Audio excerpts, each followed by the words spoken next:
Hi friends, welcome to Johann academy. இந்த வீடியோவில் பார்த்தீங்கன்னா வரக்கூடிய பிசி எக்ஸாமுக்காக நம்ம சேனல் சார்பாக நம்ம கண்டக்ட் பண்ணுற பெய்ட் டெஸ்ட் பேஜில் உள்ள டெய்லி ஷீட் நம்பர் 2க்கான ஒன்லைனர் டெஸ்ட் தான் நம்ம பார்க்க போகிறோம். ஓகேங்களா? ஸோ நம்ம ஆல்ரெடி சொல்லியிருந்தோம், நம்ம பெய்ட் டெஸ்ட் பேஜில் உள்ள ஃபஸ்ட் வீக் ஷெடியூல் பார்த்தீங்கன்னா உங்கள் எல்லாருக்குமே நான் ஃப்ரீயாக அப்டேட் பண்ணுறேன் அப்படின்னு சொல்லிட்டு நான் சொல்லியிருந்தேன். ஸோ இந்த டெய்லி ஷீட் நம்பர் 2க்கான பிடிஎஃப் பார்த்தீங்கன்னா நம்ம வாட்ஸ்அப் சேனலில் நான் அப்டேட் பண்ணியிருக்கிறேன். ஓகேங்களா? ஸோ அந்த டெய்லி ஷீட்டை டவுன்லோட் பண்ணி படிச்சுட்டு இந்த டெஸ்ட் அட்டன் பண்ணி பாருங்கள், உங்களுக்கு ரொம்ப யூஸ்ஃபுல்லாக இருக்கும். ஒருவேளை நீங்கள் நம்ம வாட்ஸ்அப் சேனலில் இல்லை அப்படின்னா இந்த வீடியோ கீழே டிஸ்கிரிப்ஷனில் செக் பண்ணி பார்த்தீங்க அப்படின்னா நம்ம வாட்ஸ்அப் சேனலில் ஜாயின் பண்ணுறதுக்கான லிங்க் வந்து அவைலபிளாக இருக்கும். அதை கிளிக் பண்ணி நீங்கள் ஜாயின் பண்ணிக்காங்க. ஓகேங்களா? ஸோ எப்படி ஜாயின் பண்ணணும் அப்படின்னா அந்த லிங்கை கிளிக் பண்ணிங்க அப்படின்னா நம்ம வாட்ஸ்அப் சேனல் வந்து ஓப்பன் ஆகும். மேலே ஃபாலோ அப்படின்னு சொல்லிட்டு ஒரு பட்டன் இருக்கும். அதை நீங்கள் கிளிக் பண்ணிட்டீங்க அப்படின்னா நம்ம வாட்ஸ்அப் சேனலில் ஆட்டோமேட்டிக்காக நீங்கள் ஜாயின் ஆயிடுவீங்க. ஓகேங்களா? ஸோ இதே மாதிரி பார்த்தீங்கன்னா உங்களுக்கு எல்லா லெசனுக்கும் ஒன்லைனர் டெஸ்ட், அதுக்கப்புறம் டெய்லி ஷீட் வேணும் அப்படின்னா நம்ம பெய்ட் டெஸ்ட் பேஜில் 1000 ரூபா பே பண்ணி நீங்கள் ஜாயின் பண்ணிக்காங்க. ஓகேங்களா? ஸோ பெய்ட் டெஸ்ட் பேஜை ஜாயின் பண்ண விருப்பம் உள்ளவங்க பார்த்தீங்கன்னா I want PC paid test batch அப்படின்னு டைப் பண்ணி 9385950322 இந்த வாட்ஸ்அப் நம்பருக்கு சென்ட் பண்ணிங்க அப்படின்னா உங்களுக்கான ஜாயினிங் ப்ரொசீஜர் நான் அப்டேட் பண்ணுவேன். ஸோ 1000 ரூபா பே பண்ணி இந்த பிசி பெய்ட் டெஸ்ட் பேஜை ஜாயின் பண்ணுறவங்களுக்கு பார்த்தீங்கன்னா பிசி எக்ஸாம் வர பார்த்தீங்கன்னா உங்களுக்கான அப்டேட் வந்து நான் கொடுத்துட்டே இருப்பேன். ஸோ பேட்சில் கொடுக்கக்கூடிய இதை மட்டும் நீங்கள் ஃபாலோ பண்ணி படித்தா போதும், உறுதியாக வரக்கூடிய பிசி எக்ஸாமில் நீங்கள் பாஸ் பண்ணிடலாம். ஓகே, இப்போ ஃபஸ்ட் கொஸ்டின் பாருங்கள். நியூட்டனின் முதல் விதி எவ்வாறு அழைக்கப்படுகிறது மற்றும் நியூட்டனின் இரண்டாம் விதி எவ்வாறு அழைக்கப்படுகிறது? நியூட்டனோட முதல் விதி பார்த்தீங்கன்னா நிலைம விதி அப்படின்ட்டு அழைக்கப்படுது. ஓகேங்களா? நியூட்டனோட இரண்டாம் விதி பார்த்தீங்கன்னா விசையின் விதி அப்படின்ட்டு அழைக்கப்படுது. ஸோ படிக்கும்போது இப்படி நம்ம கம்பேர் பண்ணி படிக்கிறோம் அப்படின்னா ஈஸியாக நமக்கு மைண்டில் நிற்கும். ஓகேங்களா? அடுத்தது ரெண்டாவது கொஸ்டின்.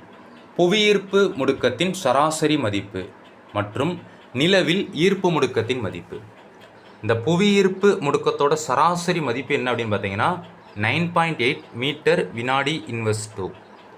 நிலவில் ஈர்ப்பு முடுக்கத்தின் மதிப்பு என்ன அப்படின்னு பார்த்தீங்கன்னா 1.625 மீட்டர் வினாடி இன்வெர்ஸ் 2. அடுத்தது மூணாவது கொஸ்டின். ராக்கெட் ஏவுதலில் பயன்படும் விதி. ராக்கெட் ஏவுதலில் பார்த்தீங்கன்னா நியூட்டனோட மூன்றாம் விதி பயன்படுத்தப்படுது. அடுத்ததாக நேர்கோட்டு உந்த அழிவின்மை விதி பயன்படுத்தப்படுது. அடுத்தது நாலாவது கொஸ்டின். புதிய விண்மீன்கள் கோள்களை கண்டுபிடிக்க பயன்படும் விதி மற்றும் புவியின் நிறை, ஆரம், புவியீர்ப்பு முடுக்கம் முதலியவற்றை துல்லியமாக கணக்கிட உதவும் விதி. ஸோ புதிய விண்மீன்கள் கோள்களை கண்டுபிடிக்க நியூட்டனோட பொது ஈர்ப்பியல் விதி தான் பயன்படுத்தப்படுது. அதே விதி தான் புவியின் நிறையையும் ஆரத்தையும் புவியீர்ப்பு முடுக்கத்தையும் துல்லியமாக கணக்கிட பயன்படுது. ஓகேங்களா? ஸோ ரெண்டுக்கும் ஆன்சர் பார்த்தீங்கன்னா நியூட்டனோட பொது ஈர்ப்பியல் விதி. அடுத்தது அஞ்சாவது கொஸ்டின். நிறையின் அலகு மற்றும் எடையின் அலகு. ஸோ நிறையோட அலகு என்ன அப்படின்னு பார்த்தீங்கன்னா கிலோகிராம், எடையோட அலகு என்ன அப்படின்னு பார்த்தீங்கன்னா நியூட்டன். ஓகேங்களா? அடுத்தது ஆறாவது கொஸ்டின். மிக குறைந்த கால அளவில் மிக அதிக அளவு செயல்படும் விசை. ஆன்சர் பார்த்தீங்கன்னா கனத்தாக்கு விசை. ஓகேங்களா? அடுத்தது ஏழாவது கொஸ்டின். விசையின் எண்மதிப்பை அளவிட உதவும் விதி மற்றும் விசையின் எண்மதிப்பானது எதனால் அளவிடப்படுகிறது? ஸோ விசையோட எண்மதிப்பை அளவிட பார்த்தீங்கன்னா நியூட்டனோட இரண்டாம் விதி பயன்படுத்தப்படுது. ஓகேங்களா? அதே மாதிரி விசையோட எண்மதிப்பு பார்த்தீங்கன்னா உந்தத்தால் அளவிடப்படுகிறது. அடுத்தது எட்டாவது கொஸ்டின்.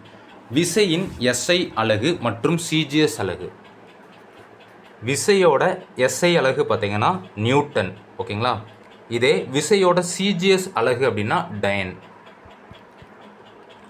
அடுத்தது ஒன்பதாவது கொஸ்டின். விண் பொருட்களின் பாதையினை வரையறை செய்வதற்கு பயன்படும் விதி. ஆன்சர் பார்த்தீங்கன்னா நியூட்டனோட பொது ஈர்ப்பியல் விதி. அடுத்தது பத்தாவது கொஸ்டின். ஒரு நியூட்டன் என்பது டேஷ் டைன்.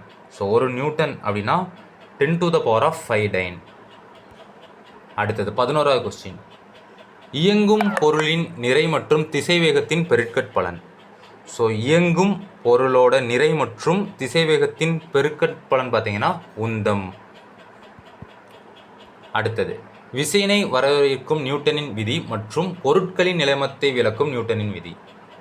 ஸோ விசையினை வரையறுக்கும் நியூட்டனின் விதி பார்த்தீங்கன்னா நியூட்டனோட முதல் விதி தான். ஸோ இந்த நியூட்டனோட முதல் விதி தான் பொருட்களின் நிலைமத்தையும் விளக்குது. அடுத்தது 13வது கொஸ்டின். பொருட்களின் எடை துருவ பகுதியில் எவ்வாறு இருக்கும் மற்றும் பொருட்களின் எடை நிலநடுக்கோட்டு பகுதியில் எவ்வாறு இருக்கும்? இந்த பொருட்களோட எடை பார்த்தீங்கன்னா துருவ பகுதியில் அதிகமாக இருக்கும், நிலநடுக்கோட்டு பகுதியில் குறைவாக இருக்கும். அடுத்தது 14வது கொஸ்டின். புவியின் மையத்தில் புவியீர்ப்பு முடுக்கம் ஜியின் மதிப்பு. ஸோ புவியோட மையத்தில் இந்த புவியீர்ப்பு முடுக்கம் ஜியோட மதிப்பு பார்த்தீங்கன்னா சுழி. அடுத்தது 15வது கொஸ்டின். அண்டத்தில் உள்ள விண்பொருட்களின் பரிணாமங்களை அளவிட பயன்படும் விதி. ஆன்சர் பார்த்தீங்கன்னா நியூட்டனோட பொது இயற்பியல் விதி. அடுத்தது 16வது கொஸ்டின். புவியீர்ப்பு முடுக்கம் ஜியின் மதிப்பு எதை சார்ந்து அமையும்? ஸோ புவியீர்ப்பு முடுக்கம் ஜியோட மதிப்பு பார்த்தீங்கன்னா பூமியோட ஆரத்தை சார்ந்து அமையும். அடுத்தது 17வது கொஸ்டின். நிலவின் புவியீர்ப்பு முடுக்கம் புவியீர்ப்பு முடுக்கம் 17வது கொஸ்டின் பார்த்தீங்கன்னா இது நிலவு கிடையாது, ஓகேங்களா. ஃபஸ்ட்டு வந்து இது புவியீர்ப்பு முடுக்கம் நிலவின் முடுக்கத்திற்கு டேஸ் மடங்குக்கு சமமான அளவு. ஆன்சர் பார்த்தீங்கன்னா 0.1654. அடுத்தது 1 கிலோகிராம் நிறையுடைய பொருள் ஒன்றை 1 மீட்டர் வினாடி இன்வெஸ்டோ அளவிற்கு முடுக்குவிக்க தேவைப்படும் விசையின் அலகு. ஆன்சர் பார்த்தீங்கன்னா 1 நியூட்டன். 19வது கொஸ்டின் பாருங்கள். 1 கிராம் நிறையுடைய பொருள் ஒன்றை 1 சென்டிமீட்டர் வினாடி இன்வெஸ்டோ அளவுக்கு முடுக்குவிக்க தேவைப்படும் விசையின் அலகு. இதுக்கு பார்த்தீங்கன்னா ஆன்சர் 1 டைன். அடுத்தது 20வது கொஸ்டின். ஒரு பொருளின் மீது பல்வேறு விசைகள் செயல்படும் போது அவற்றின் மொத்த விளைவை ஏற்படுத்தும் ஒரு தனித்த விசை. ஆன்சர் பார்த்தீங்கன்னா தொகுபயன் விசை.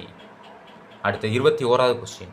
புவியீர்ப்பு விசை மட்டுமின்றி இன்ன பிற விசைகளால் ஒரு பொருளின் எடையில் ஏற்படும் மாற்றம் எவ்வாறு அழைக்கப்படுகிறது? ஆன்சர் பார்த்தீங்கன்னா தோற்ற எடை. அடுத்தது 22வது கொஸ்டின். தொகுப்பயன் விசைக்கு சமமான ஆனால் எதிர் திசையில் செயல்படும் ஒரு விசையானது பொருட்களை சமநிலைக்கு கொண்டு வர உதவும் விசை. அதை பார்த்தீங்கன்னா எதிர் சமனி. அடுத்தது 23வது கொஸ்டின். மேலிருந்து கீழே வரும் பொருளின் முடுக்கம் புவியீர்ப்பு முடுக்கத்திற்கு சமமாக உள்ள போது எடை முற்றிலும் குறைந்து சுழிநிலைக்கு வருவது எவ்வாறு அழைக்கப்படுகிறது? இதுக்கு ஆன்சர் பார்த்தீங்கன்னா எடையில்லா நிலை. அடுத்தது 24வது கொஸ்டின். ஒவ்வொரு விசைக்கும் சமமான எதிர்விசை உண்டு. விசையும் எதிர்விசையும் எப்போது இருவேறு பொருள்கள் மீது செயல்படும் என்று குறிப்பிடும் விதி நியூட்டனோட 3ஆம் விதி. அவ்வளோதான். தேங்க்யூ.